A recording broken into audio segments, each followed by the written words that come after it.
Did you know that for this movie, the name of Gru's alma mater is Lycée Postbone? Translating from French to English, the name means high school is not good.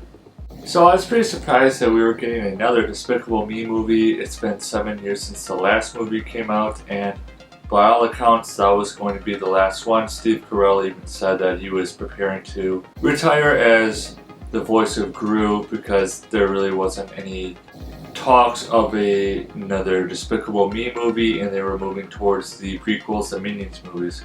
But we got a fourth Despicable Me movie. I saw this movie with my sister. It was really fun. It's great seeing a movie with her, and I do have good things and bad things to say about this movie, but of course I will save the bad things for the end of the review. So the first thing I liked about this movie was I actually was okay with the storyline. It had to do with competitor of Gru when he went to high school. His name is Maxime, and he became super successful later on in life. Gru was just there because of the AVL to steal something from Maxime. I do like that we got to see a little bit more about, Gru's backstory. Every single Despicable Me movie we have gotten a couple more pieces to his life. And now we got to see his schooling, the history he has with that school, and the history he has with Maxime. So that was a good story. It's always fun learning more about a character like Gru.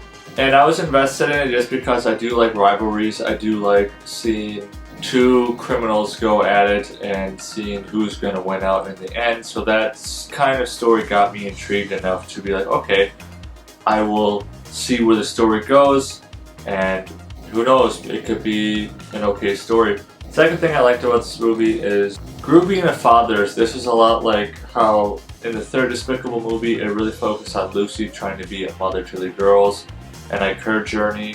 Now this is, Gru trying to be a father to Gru Jr., who is his first biological kid, and it's really funny. I mean, Gru Jr. is just screwing around, messing with Gru every chance he gets, making his life miserable like babies can often do.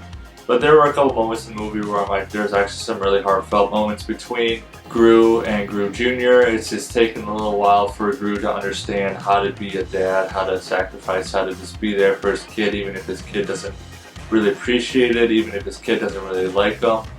Gru is still trying his best to be supportive, encouraging, overall just being a great dad to Gru Jr., and it paid off in the end.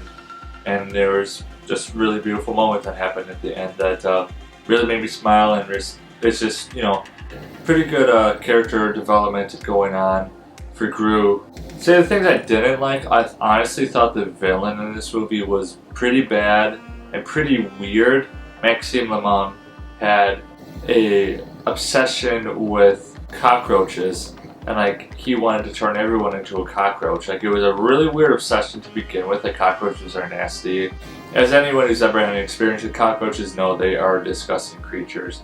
It just the whole Frenchy, guy, French guy, cockroach obsession and obsession with Gru, and wants payback on Gru, and he's gonna kidnap Gru Jr. Just all this weird stuff. And just the character honestly was really dumb. I'm just gonna say, I thought it was a really dumb character. I was not invested in this character at all.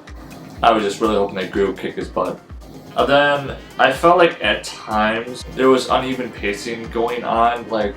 There were a lot of little stories throughout this movie, but then we would go from one to the other pretty fast, and it's kind of jarring at times. And some of the extra stories weren't really super strong to begin with. It was just something else to give our attention, something else to, move the movie along.